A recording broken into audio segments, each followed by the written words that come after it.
This lock was especially designed to fit in the crown of a 4 or 5 drawer safe, where after and above the top drawer there was about 1 3/4 to 2 inches of space over the drawer. The dialing of the lock itself would take place by turning the combination the proper appropriate number of times, and upon completing that, to go back to 0, and the inner spindle actually took place by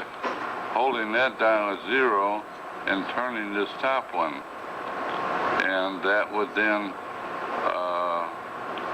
do the same thing as the so-called butterfly or inner spindle of the manipulation-proof locks. It's amazing that this lock design offers 3 wheels, a drive cam, and the inner spindle function in a lock that would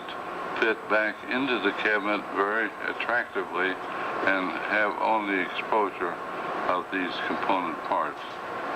This also would spring out or back depending upon if it was locked or unlocked. While this lock was offered to all manufacturers in the period of the middle 50s, it never was